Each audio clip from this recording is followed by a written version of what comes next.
Hello friends, welcome to the Afroz poultry farming. दोस्तों, आज के इस वीडियो में हम बात करने वाले हैं हमें हमें चिक्स आने से पहले कौन कौन सी मैनेजमेंट करना चाहिए और चिक्स आ जाने के बाद किस तरह का मैनेजमेंट और मेडिसिन देना चाहिए।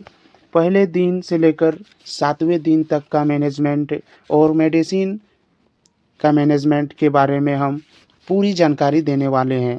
दोस्तों, सबसे पहले हम बात करते हैं चिक्स आने से पहले के मैनेजमेंट के बारे में।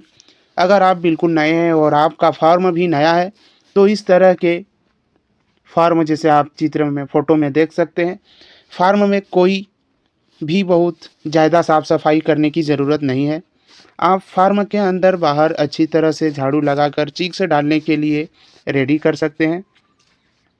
आपको किसी भी तरह का डिसइंफेक्टेड डालने की ज़रूरत नहीं है और इन्फेक्शन पाउडर छिड़कने की या दीवार की लिपाई करने की ज़रूरत नहीं है। और ध्यान रहे, फर्श पर जो मिट्टी है वह सूखा होना चाहिए और अच्छी तरह से दबा होना चाहिए, जिसे आगे चलकर बर्ड गड्ढा ना बनाए।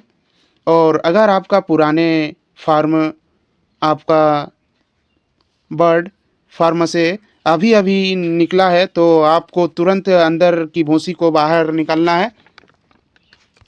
और ध्यान रहे, फार्म से निकला हुआ भूसी काफ़ी दूर ले जा कर के रखें, जिसे निकले हुए भूसी का गंध फार्म तक ना आ पाए। निकाले गए भूसी को कम से कम 200 मीटर फिर दूर ले जा कर के रखा जाए और ध्यान रहे कि उस भूसी को फार्म के सीधा पूरब या सीधा पश्चिम की दिशा में ना रखें, क्योंकि अक्सर हवाएं पूरब और पश्चिम की दिशा में चलती है। अगर आप वेस्टेज लीटर को सीधे पूर्व और सीधे पश्चिम की दिशा में रख देंगे तो उस लीटर को दुर्गंध आसानी से फार्म तक पहुंचेगा, जिससे आपका बर्ड बार बार बीमार होगा, मेडिसिन का खर्च अलग लगेगा और मोर्टेलिटी से भी ज़्यादा लॉस होगा। इसीलिए बेहतर यही है कि वेस्टेज लीटर को ऑपोजिट साइड यानी फार्म के उत्तर या दक्षिण साइड में कम से कम 200 मीटर फिर और दूर ले जाकर रखें और फार्म में ऊपर नीचे अच्छी तरह से झाड़ू लगाया जाए, हर तरह की गंदगी निकल जाए, मकड़ी की जालों को भी अच्छी तरह साफ कर ले और साइड में पल्ली के ओर निकालें और फर्श के बाहरी साइड में भी झाड़ू लगा दें।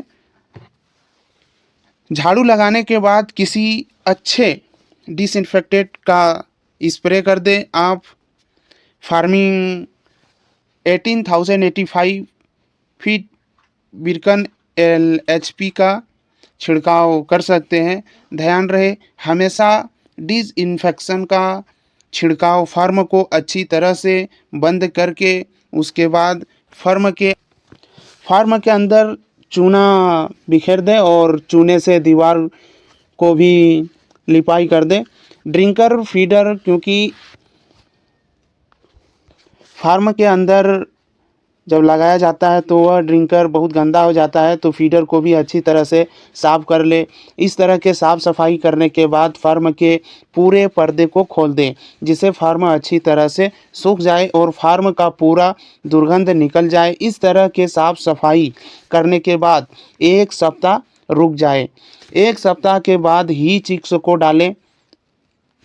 चिक्स आने के 2 दिन पहले, अभी ठंडी का सीज़न है तो 2 दिन पहले ही हर तरफ से पल्ली लगाकर रेडी कर लें। ठंडी के सीज़न में पल्ली यानी तिरपाल नया होना चाहिए, जिसे हवा अंदर ना आ सके।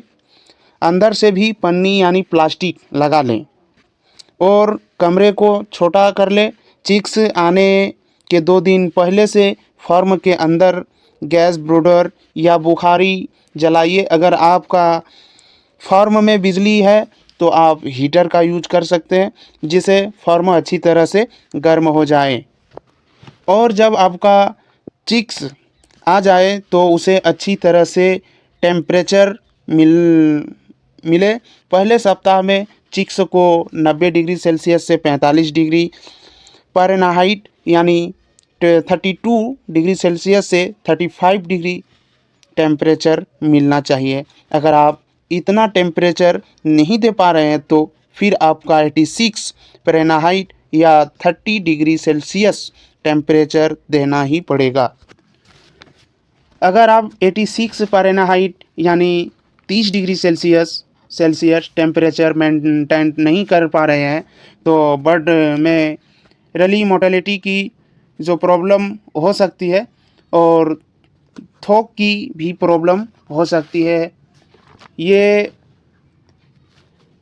बर्ड साफ़ सफाई और टेम्परेचर छोटी बड़ी बातें। अब हम चिक्स की बात करते हैं। चिक्स उस कंपनी से ले जिस कंपनी के चिक्स को आप जानते हैं कि उस कंपनी का चिक्स कैसा होता है। चिक्स की क्वालिटी अच्छी होनी चाहिए और चिक्स का वेट 40 ग्राम से प्लस होना चाहिए। चिक्स का वैक्सीनेशन भी कंपनी में करवा लेना चाहिए। चिक्स आपके फार्म में पहुंच जाए तो चिक्स को अच्छी तरह से चेक कर ले। लूज चिक्स और मरे हुए चिक्स को बाहर निकाल ले, उसके बदले दूसरा चिक्स ले ले। चिक्स फार्म में रखने से पहले आपके फार्म अच्छी तरह से टेम्परेचर से मैनेजमेंट होना चाहिए और फार्म में जितने जगह में आपको चिक्स डालना हो उस जगह पर भूसी फैलाकर पेपर भी बिछा देना चाहिए। चिक्स को फार्म में रखने के बाद चिक्स को बॉक्स में ही आधा घंटा रखें। आधे घंटे के बाद ही अनबॉक्सिंग करें। अनबॉक्सिंग करने से पहले 1000 बर्ड पर 700 ग्राम गुड़ और 25 ग्राम मीठा सोडा को अच्छी तरह से मिक्स कर लें और 10 से 12 लीटर पानी में घोलकर ड्रिंकर में लगा दें। उसके बाद ही ऑक्सीजन करें। अनबॉक्सिंग करने के बाद बर्ड को 2 घंटे तक फीड ना खिलाएं, ओनली पानी ही पानी दें। अनबॉक्सिंग के टाइम ड्रिंकर के पानी क्वालिटी 100 बर्ड पर 14 से 16 होनी चाहिए। 2 घंटे के बाद उसे प्री स्टार्टर फीड देना होगा। चिक्स को कैसे दें चलिए जानते हैं।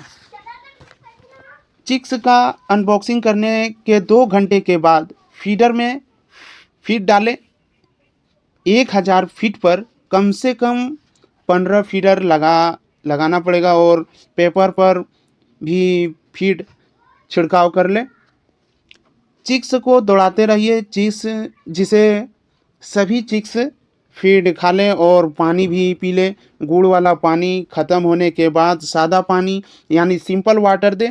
उसमें कॉड भी मेडिसिन ना लगाएं। अगर पेपर को भीग गया है तो पेपर को बदल दें। बर्ड को पेपर और फीडर में भी फीड खिलाते रहें। दूसरे दिन के सुबह में आपके कोई एक एंटीबायोटिक लगाना होगा। न्यूडॉक्स फॉड यूज कर सकते हैं। न्यूडॉक्स फॉड के डोज की बात करते हैं। 1 ग्राम 2 लीटर पानी में आप न्यूडॉक्स फॉड दे सकते हैं। कोशिश करें कि 4 से 6 घंटे के अंदर ही वह पानी ख़त्म हो जाए। उसके बाद सादा पानी रखें। फिर रात वाले कोई भी नॉर्मल किडनी फ्लास और मल्टीविटामिन दे। आप किडनी में नेफ्रोटेक या नेफ्रोरेक्स दे सकते हैं। मल्टीविटामिन में विमरा दे। अगर नेफ्रोटेक के डोज के बाद का तो MH 1000 बर्ड के हिसाब से दे सकते हैं।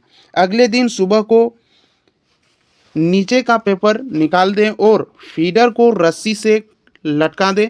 फीडर के क्वालिटी भी बढ़ा दें। सुबह के पानी में एंटीबायोटिक, दोपहर में सादा और नाइट में किडनी फल्सर और मल्टीविटामिन चलेगा।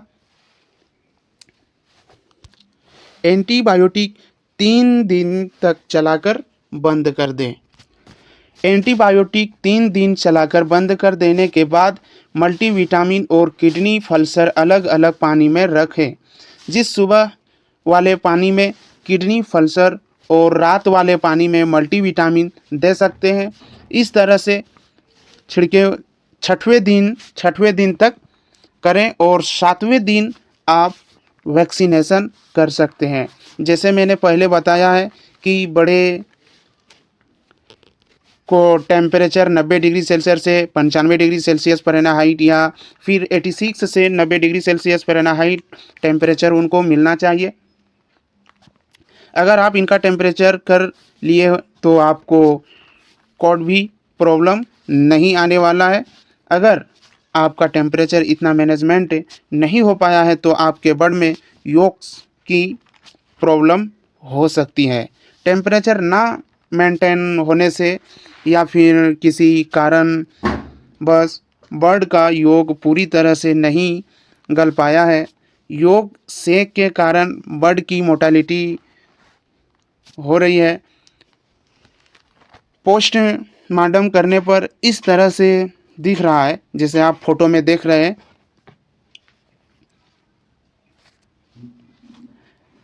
कि तो फिर आपको किडनी फल्सर 2 टाइम चलाना होगा। सुबह को केवल किडनी फल्सर और रात को मल्टीविटामिन के साथ। किडनी फल्सर डोज की बात करें तो किडनी फल्सर को डोज थोड़ा सा बढ़ा दें। आप सुबह 5 ml पर 100 बर्ड के जगह 7 ml पर 100 बर्ड पर लगाएं। रात को भी 7 ml पर 100 बर्ड पर लगाएं मल्टीविटामिन के साथ। अगर 6वें दिन तक आपका बर्ड पूरे तरह से ठीक हो चुका है तो आप 7वें दिन वैक्सीनेशन को अगर आप बर्ड हेल्दी नहीं है तो आप फर्स्ट वैक्सीनेशन ना करें। आपकी चीक्स में CRD का साउंड दिख रहा है तो फल्कस BH दे न्यू डॉग्स के जगह अगर मेरी फ्लक्स BHD के डोज की बात करें तो 1 ग्राम 1 लीटर पानी में देना होगा। अगर आपके फार्म में इकोलाइट की समस्या रहती है तो आप एसिडिफायर यूज कर सकते हैं। एसिडिफायर में आप एलिमिनेटर या फिर एसिफाई यूज कर सकते हैं। दोस्तों, ये रहा पहले दिन से लेकर 7वें दिन तक का मैनेजमेंट और मेडिसिन के बारे में जानकारी। अगर आपको 7वें दिन से तक का मैनेजमेंट और मेडिसिन का वीडियो चाहिए तो ज़्यादा से ज़्यादा कमेंट करें, जिसमें 7वें दिन से लेकर 14वें दिन तक का वीडियो ला सकूं। दोस्तों, बस आज के लिए इतना ही। दोस्तों, ये जानकर आपको अच्छी लगी होगी।